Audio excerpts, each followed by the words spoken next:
जिस गुरु को हमारे देश में भगवान से भी बड़ा माना जाता है, उसी देश का शिक्षक अब नामर्द हो चुका है। और ये बात हम नहीं बल्कि दिल्ली पुलिस का एक इंस्पेक्टर बोल रहा है। एक बार वीडियो देखिए और सुनिए कि इस देश में एक शिक्षक की क्या हैसियत है। आप इतना डरते क्यों यार? चल रहा है। मैंने पहन के 2017 में उतार दी। अगर मर्द होते तो पहनते। इंस्पेक्टर साहब, जिस टीचर को आप कह रहे हैं कि मर्द होते तो वर्दी पहन रहे होते, उस टीचर ने देश के लाखों युवाओं को वर्दी पहनाया है। और जिस पार्लियामेंट सेशन की बात कर रहे हैं ना, आपको पता है कि उस संसद में क्या चल रहा था?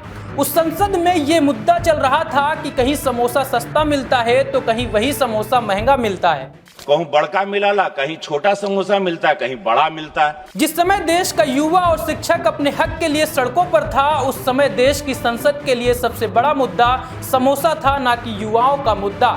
ये भीड़ देखिए और ढूंढिए, क्या कहीं कोई नेता दिख रहा है? ना तो कोई सरकार का नेता दिखेगा और ना ही कोई विपक्ष का नेता, क्योंकि विपक्ष संसद से सवाल उठाता है और वो सवाल होता है कि मोदी ने कितने लाख का कुर्ता पहना है या फिर मोदी की विदेश यात्रा में कितना खर्च हुआ।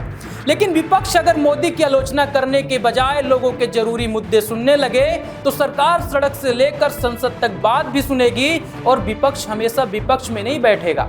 अंग्रेजों को देश छोड़े हुए लगभग 75 साल हो चुके हैं, लेकिन लड़ाई आज भी एक ही है और वो है अपने हक की लड़ाई। इन टीचरों और बच्चों की क्या गलती थी कि इन्होंने ये मांग कर दी कि परीक्षा केंद्रों में तकनीकी समस्याओं को सुधारा जाए या फिर परीक्षाओं में हो रही अनियमितताओं को सही किया जाए।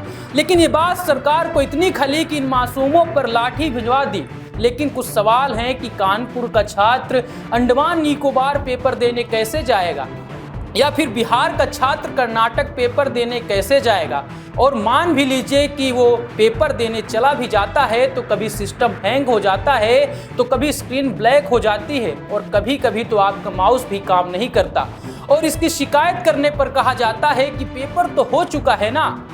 लेकिन यकीन मानिए कि अगर सड़कों पर उतरे ये युवा कांवड़ उठा रहे होते तो आज ये हाल नहीं होता। फिर ना तो इन्हें कोई नामर्द कहता और ना ही इन पर कोई लाठियां भांजता, बल्कि हेलीकॉप्टर से फूल बरसाए जाते। लेकिन दुर्भाग्य इन युवाओं का जो इन्होंने अपने रोजगार के लिए लड़ाई लड़ी। और सरकार का ये रवैया सिर्फ एसएससी तक सीमित नहीं है, बल्कि यूपीएससी, रेलवे, सीटेट, नीट, हर परीक्षा में यही कहानी है। कभी पेपर लीक तो कभी डेट आगे बढ़ती है तो कभी पेपर ही कैंसिल हो जाता है। और जब छात्र सड़कों पर उतरते हैं तो उन्हें देशद्रोही, तोड़फोड़ करने वाला या नामर्द कहकर पुकारा जाता है। आज सवाल ये नहीं है कि कौन मर्द है और कौन नामर्द है। आज सवाल ये है कि क्या सरकार मूक है, क्या सिस्टम बहरा है? क्योंकि जब लाखों युवा रोजगार के लिए सड़कों पर हो और संसद में समोसे की चर्चा हो रही हो तो समझ जाइए कि देश का भविष्य खतरे में है। लेकिन इस सरकार को कान खोल कर सुनना चाहिए, क्योंकि युवा सिर्फ वोट नहीं है, बल्कि अगर उनकी सुनवाई नहीं हुई तो एक दिन ये सड़कों से संसद तक सब कुछ बदल देगा।